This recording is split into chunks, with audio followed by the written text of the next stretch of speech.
Good morning and welcome to today's College Football Playoff National Championship Head Coaches News Conference. We are joined by LSU head coach Ed Orgeron and Clemson head coach Dabo Swinney. Coach Orgeron will start with opening remarks from you. Yeah, what a great experience we've had. What a great journey for this football team. I want to congratulate Coach Swinney and his outstanding achievements so far that he's done as a coaching career. I think he's a model for other coaches that have been interim coaches, have had success. He's a friend of mine. I have a lot of respect for him. I have a lot of respect for his football team. I want to thank the playoff system for having us here in the championship game. New Orleans has been great. It'll be a great game. Coach Swinney, when you're ready. Okay, yes, appreciate all y'all being here this morning, and it's been a wonderful experience for our guys. Super proud of our team, and just appreciative of all the hard work that's gone into making this a great experience for our players. And New Orleans has been great. Looking forward to an awesome game tomorrow. Really amazing season that LSU has had. Coach O and the job that he's done, his staff, just incredible. And this is the way it should be. Two great teams that have worked extremely hard to get to this point, and to be able to have it culminate tomorrow night in front of the whole country, and probably a lot of people across the world to watch a great college football game. It's an awesome thing, a blessing to be a part of. We'll now start our Q&A portion. Again, raise your hand. Let us get you the mic. Please do give us your name and affiliation. We're going to start first right here on the right side of the.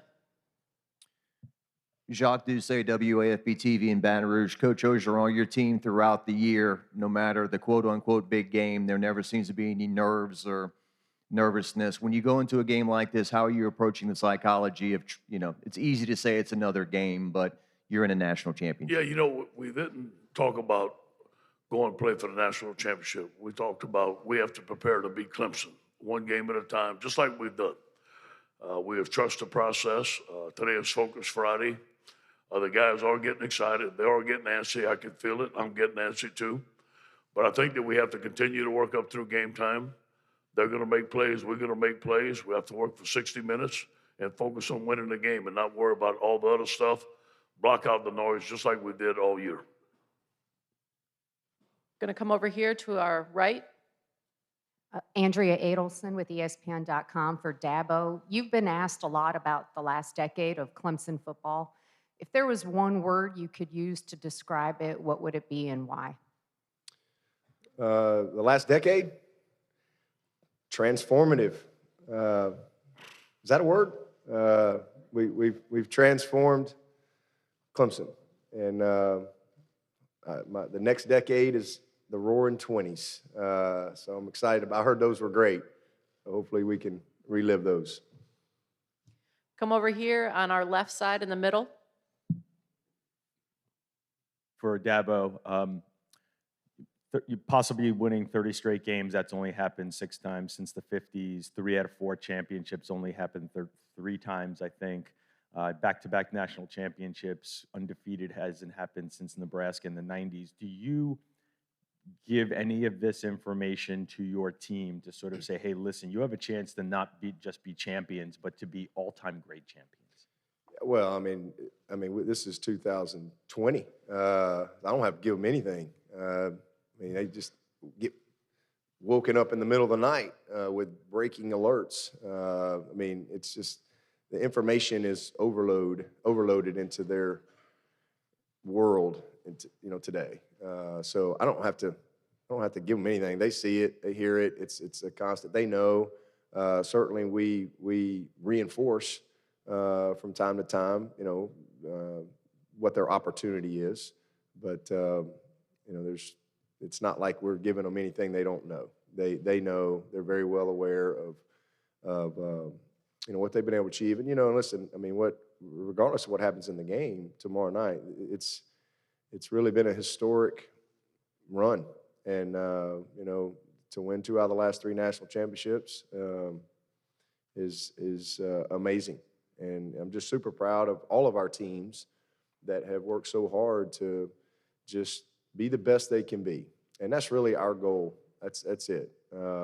Sometimes you get beat, and our goal is to be the best we can be every single year. And you know, winning a national championship is a byproduct of that commitment.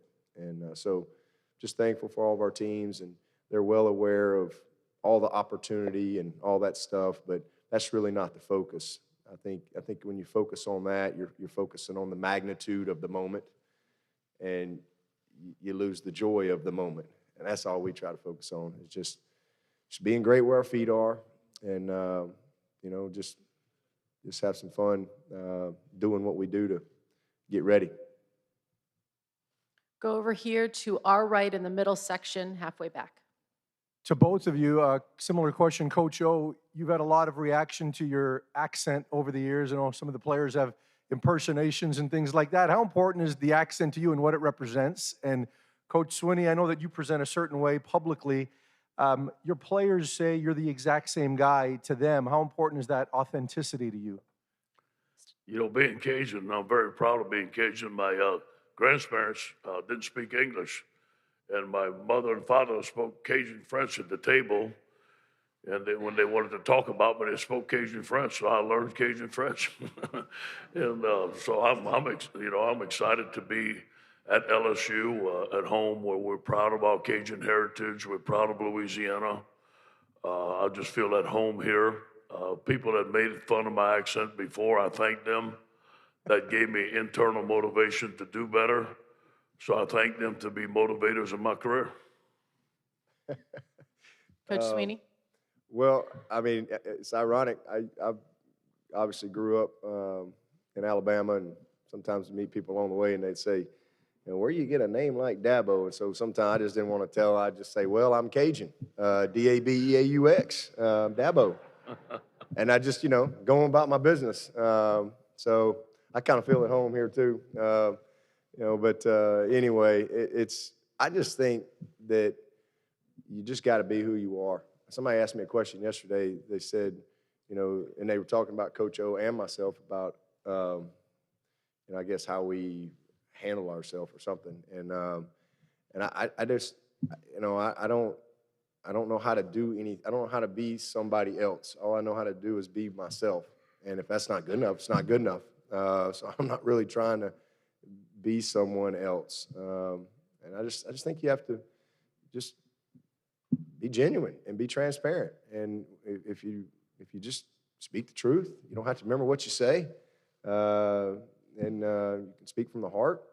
And sometimes people don't like that, but at least you know it's the truth to you. So that's all that matters. And just, I think, again, just being genuine in everything that you do. And man, that's what I love about Coach O, and have for a long time, not just since he's been at LSU. I mean, he's one of the most genuine, passionate people that you see in this business. And it resonates, you know, with his players. And so that's why he's been so successful. Come back over here to our left, right in the middle. Hey, Dabo, Will Vandervoort with the Clemson Insider. I want to ask you two questions. First, what's the status of Niles Pinkney? And then second, also want to ask you about Brad yesterday, and what were you doing? Were you watching the game? And what did you say to Coach Brownell after their big win yesterday? Yeah, Niles is we're hopeful, but he's if he plays, he'll be limited. Still battling that ankle. So but Brad, I actually got to see the overtime part. So I didn't see anything up until that, and so I saw the best part. It was awesome. It was amazing.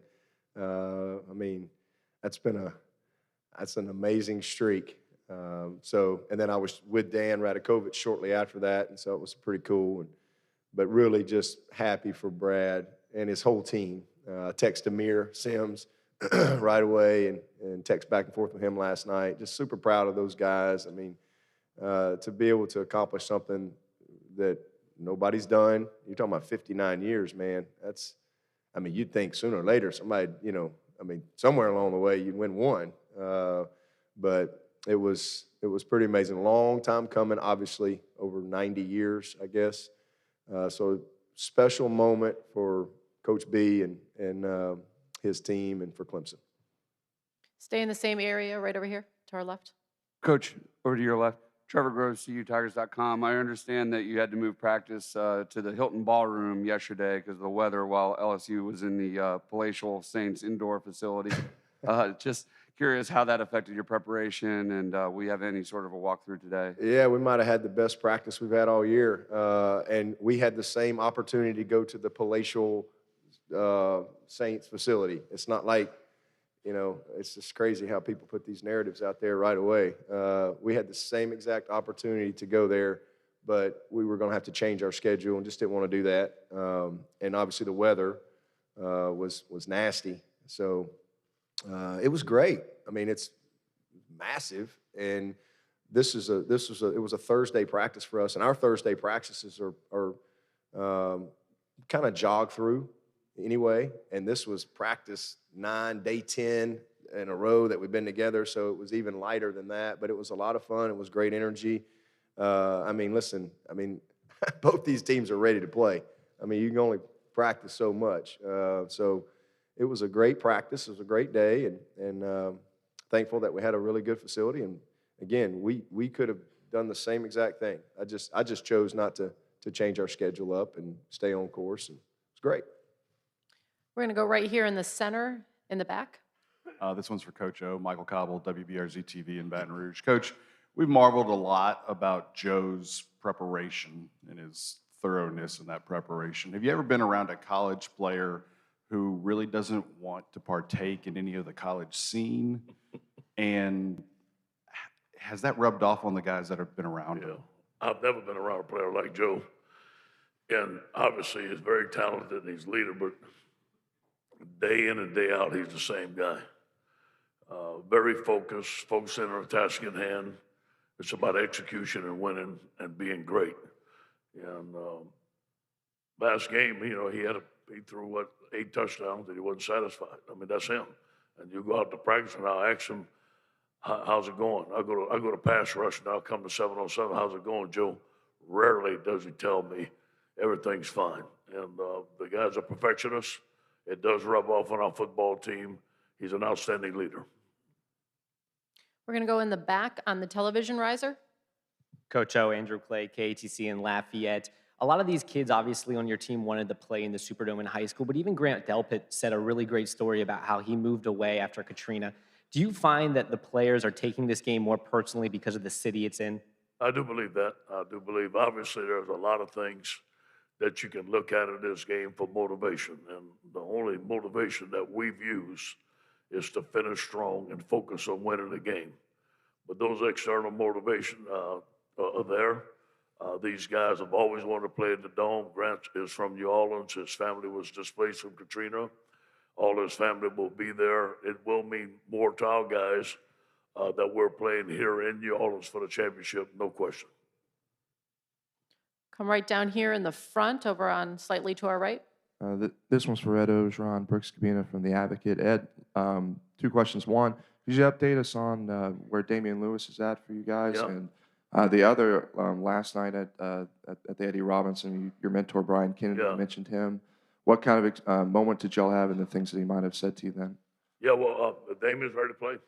You know, Jack Marucci and Tommy Moffitt, those guys, Shelley, everybody down there, they do a tremendous job. I've never been around a training staff that gets guys back so fast. Last night, I accepted an award on behalf of our staff. It was very prestigious. I want to thank the Eddie Robinson family. I think it was really held in a first-class manner. What an honor to meet all those people, to meet his family. Brian Kennedy was a mentor of mine in Los Angeles, California. I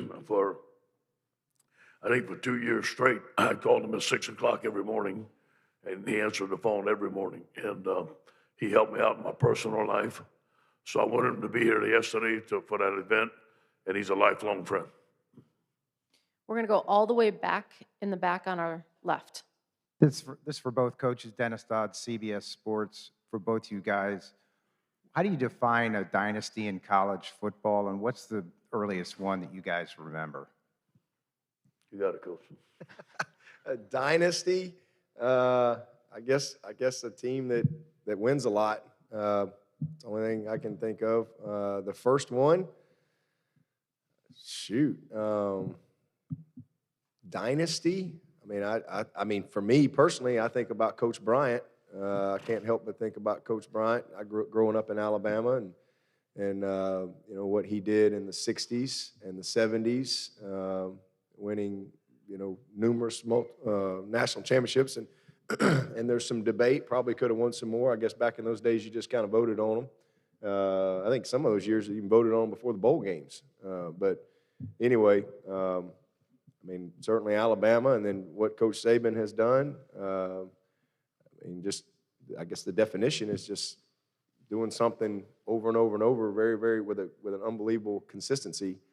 Think about John Wooden. I know that's not football, but didn't he win 10 championships in a row?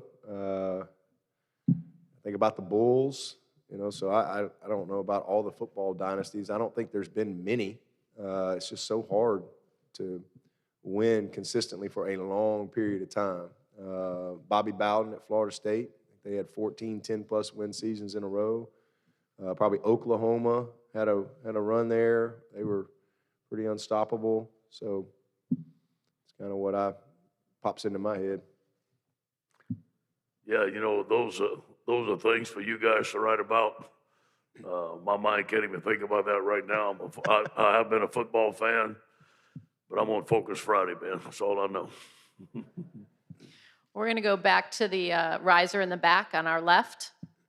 Shakira Martin with News 15 out of Lafayette. Coach O, one could argue and say that your offense hasn't faced a team as dominant that Clemson presents. What part in the past success has made you guys ready for this exact moment of tomorrow? Well, first of all, Brent Venables, I have a lot of respect for him. You watch their tape. They're in the right place at the right time. He knows how to attack protections.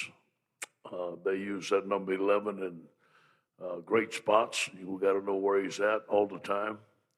But the teams that we played some pretty good defenses, and our guys have done a good job. Obviously, with our offense, we have seen new defenses that we haven't practiced against sometimes. Sometimes we've seen the same defense. I think this game is going to come down to adjustments made during the game. Obviously, Clemson's had a lot of time to practice. We've had a lot of time to practice. Sometimes people put in something new, sometimes they don't. They may run the same stuff. We watched every play they've run, but they've watched every play we run.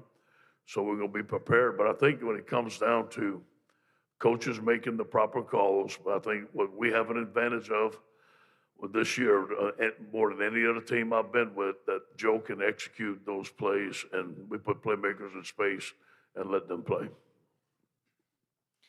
Come right down here, the center aisle in the back. Gene Sapikoff of the Charleston Post and Courier. Dabo, this is the last ride for Tony Elliott and Jeff Scott as co-OCs. What have they meant to you since you were their position coach up until now? Oh, they're great. I mean, I've been at Clemson 17 years, so they've been with me really the whole way. Tony played for me, was a GA for me, or not a GA, but a captain for me. Jeff, when I came to Clemson, it was his senior year. He had just finished, and then so I kind of tutored and mentored him his first few years as he was getting into the business, and then he became a GA. And then when he was a GA, when I was named interim. And so I promoted him right away, and that was just really based on my experience that I had had with him, working with me in camps. When I was an assistant, I ran the camps and clinics and coaching stuff, all the whatever went on within the program from a logistics standpoint, and I would use all the GAs and stuff. And Jeff was just always an above and beyond guy, and always knew if I ever got a job that he'd be one of the first guys I hired. So just kind of worked out. So those guys have been with me from day one, and not just them, Brad Scott. Brad was the offensive coordinator when I came to Clemson. I'm not at Clemson if it wasn't for Brad. Obviously, Tommy brought me in to interview me, but Brad had to sign off and as the OC, and I've been with Brad for 17 years, every step of the way. So those guys have been great. But Tony and Jeff, it's been fun to watch them grow and develop. And then back in 2014, when we had an opening. Was able to, just promote the two of them.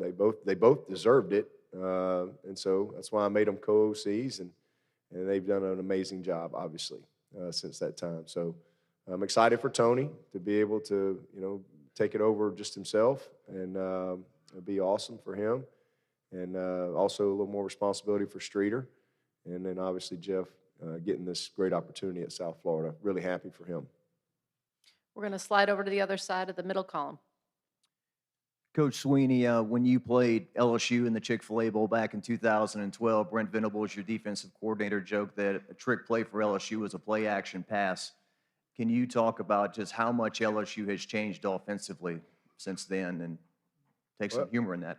Yeah, well, if I remember correctly, they threw 2 passes on that last series. So they came out of the gate, first down, completed it, and then they had back-to-back play actions and incomplete on one, and we batted one down, and that gave us a chance to because I was able to save timeouts, and that gave us a chance to get the ball back and go win the game. So ironic that you bring that up, but listen, what I remember about that team is that's as talented a team, especially defensively, that I've ever been around.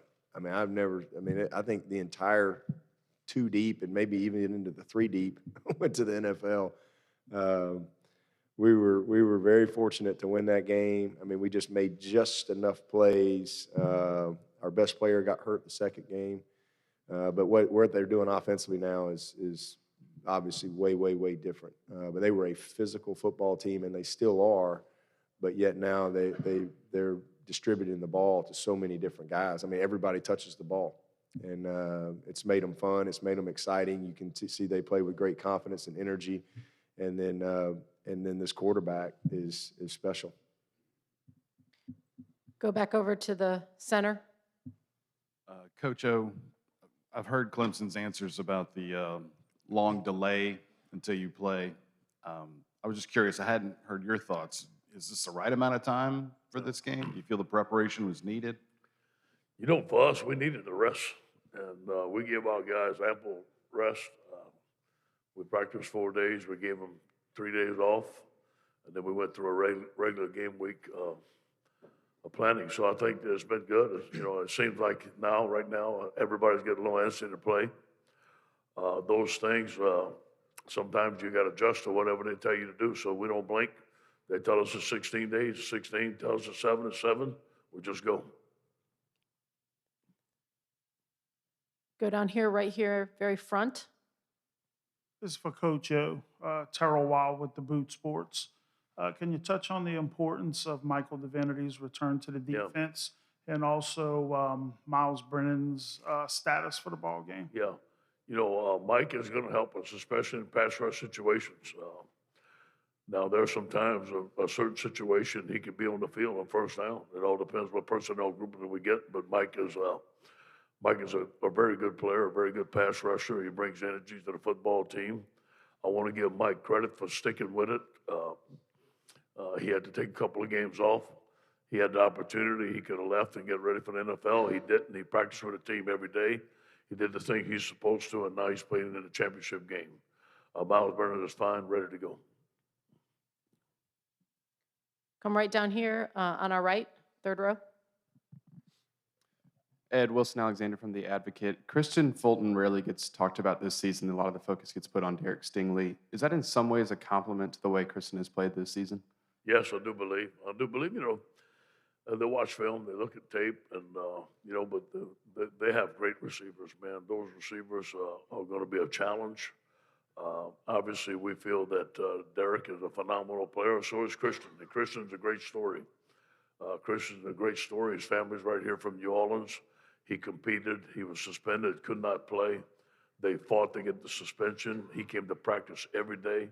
The suspension was let go, and he could play. And what a great story. Now he's playing right there from Romo High School, right here in New Orleans. So a great story. Christian, outstanding player. We're going to go all the way over to our right.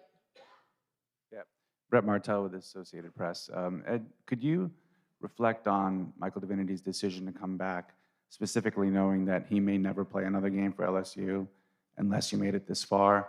And I would also welcome Coach Swinney's comments on a player's decision to do something like that.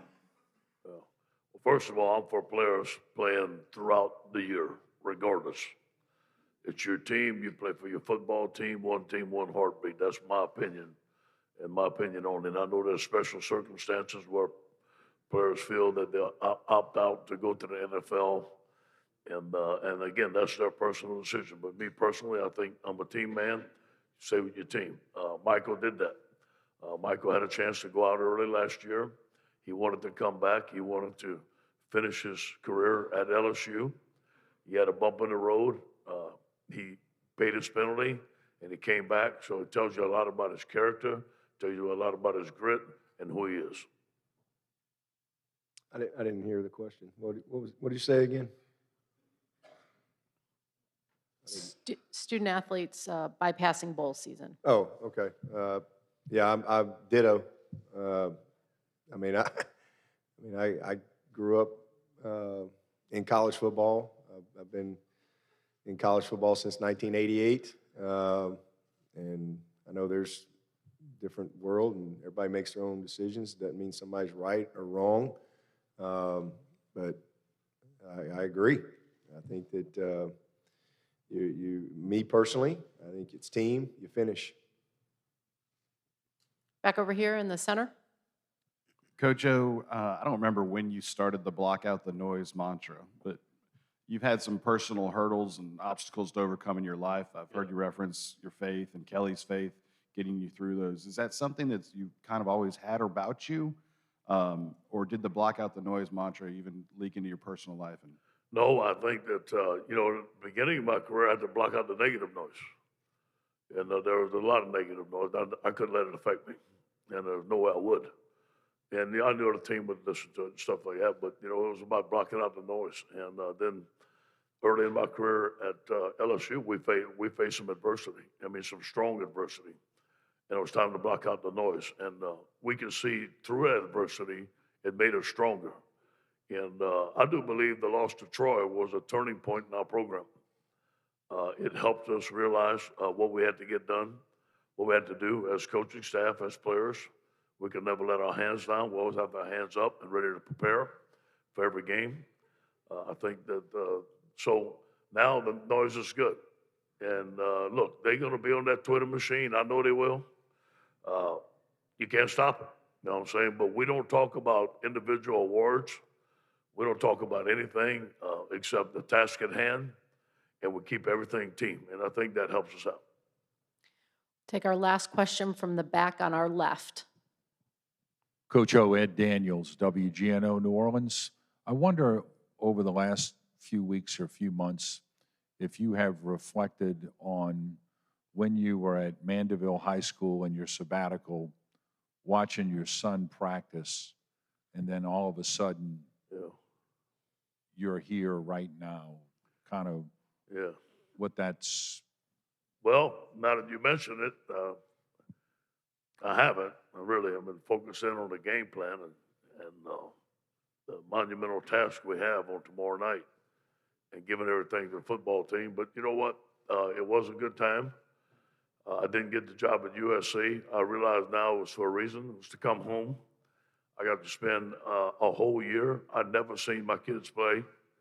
I went to every practice, every game, cooked a lot of food in the backyard, had a blast. And then I was very fortunate that Coach Miles hired me. I wanted to come back to Louisiana. I wanted to be at LSU. And Coach Miles hired me for that. I'm forever grateful. Okay, we will now move into our photography section. If you guys could stand on either side of the trophy. Give us 1 minute to get the tables slid out. As again, a reminder, if we could keep our still photographers on the ground, we'll take a quick minute here for the ENGs in the back. Gentlemen, step on up to the trophy, please. We're going to start on the riser in the back. Our ENGs, again, our still photographers, please stay down, let them get a minute.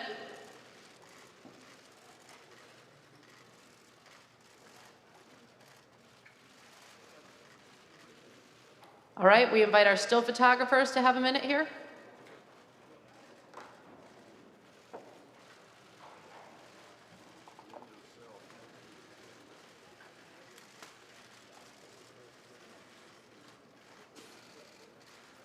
Coaches, thank you very much for being here today. That concludes today's National Championship Game Coaches News Conference.